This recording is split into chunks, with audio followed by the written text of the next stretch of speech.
Brendam Docks is one of the busiest dockyards on all the island of Sodor.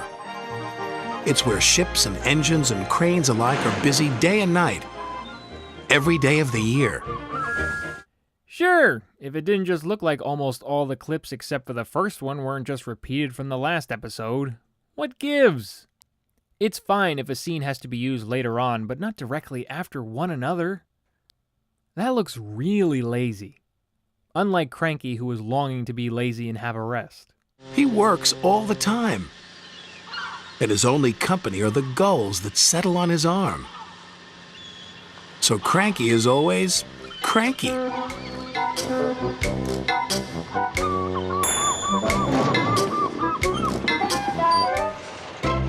Ahoy there, Cranky! Salty! So nice to see you. Of course, that was not what was going through Cranky's mind. The last thing he wanted to do was to chat with the engines down below, especially when Bill and Ben arrived. And that tune played for Cranky. I like it, actually. It's sort of reminiscent to George's theme. Sort of. What the engines did end up realizing was that Cranky might actually be a bit lonely. Which wasn't true. So it's company you be needin', said Salty.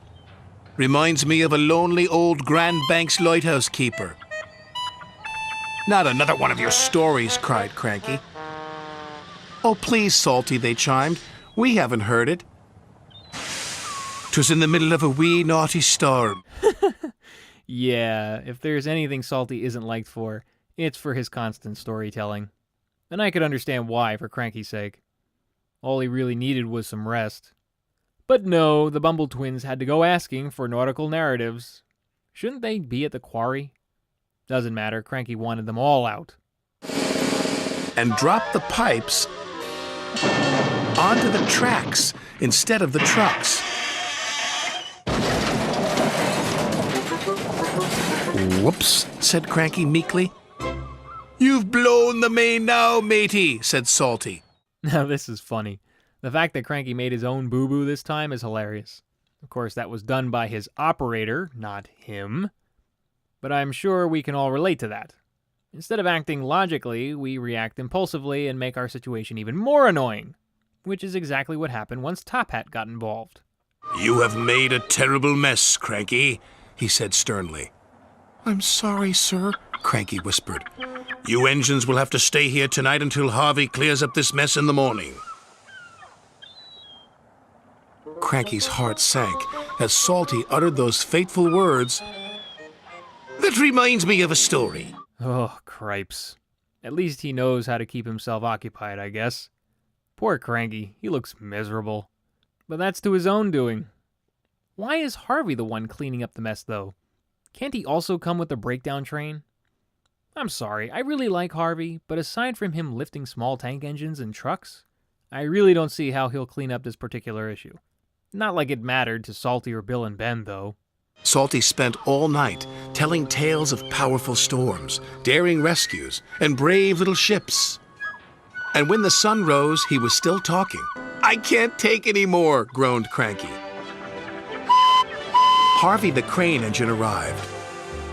Sir Topham Hatt sent me to help clear away this mess, he puffed proudly. Speaking of Harvey, what was that? All of a sudden Harvey has this hefty voice like he's some handyman. Not that it isn't likable, it actually works for him well. But again, consistency. What are you doing, Baldwin? Anyway, Cranky was relieved once Harvey set to work and cleaned up the mess. From there, he decided to give the engines the respect they wanted since Season 5. Temporarily. And he said please and thank you. This is new, puffed Thomas, but he had spoken too soon. Cranky couldn't help himself. It was nice while it lasted, said Percy, and all the engines laughed. But Cranky was still cranky. Yep. And it seems as though that's how it's going to stay. Otherwise, the letters on Cranky would have to be changed. This was a comical episode, although there are still continuity issues so far in this season. The fact that the story focused on Cranky this time was a nice change in direction.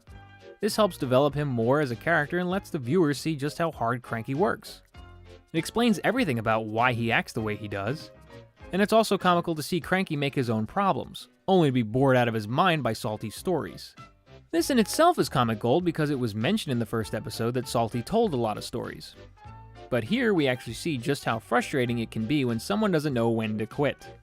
Interesting, though, how Bill and Ben turned around on Salty when they initially could have cared less about what he had to say. But aside all these goodies, there's a couple of things I don't get. The recycling of stock footage felt pretty lazy this time around. Most of the clips at the start were played a story ago. Were they really that cut for time in post? Even Salty's story uses footage from Season 5's Cranky bugs, oddly enough. It works in context to Salty's high tide tale, but being that we already saw where the footage came from takes away the uniqueness of it. Of course, and then there's Alec Baldwin's characterization of Harvey. As I said, the voice does match better, but the lack of coherence between episodes is beginning to get to me at the moment. Hopefully Baldwin sticks with what he's doing now. Locations are very much one area this time. There is a shot of Bulgy's bridge and Top Hat's office. But since this story is about Cranky, it'll definitely be at Brendam Docks. The best shot of this episode, though, is the very beginning with the camera being some engine's set of eyes. That way we got a good idea of the scope of this place. Lastly, the music was entertainingly different. Much of the cues for this narrative play parts of Salty's theme, and rightfully so since he's in it. But more importantly is the theme used for Cranky when he gets mad. There hasn't seemed to be any recreation of this tune, but it is quirky and suits Cranky well. I guess we could call it his unofficial theme. Next episode is A Bad Day for Harold the Helicopter. Thanks for watching.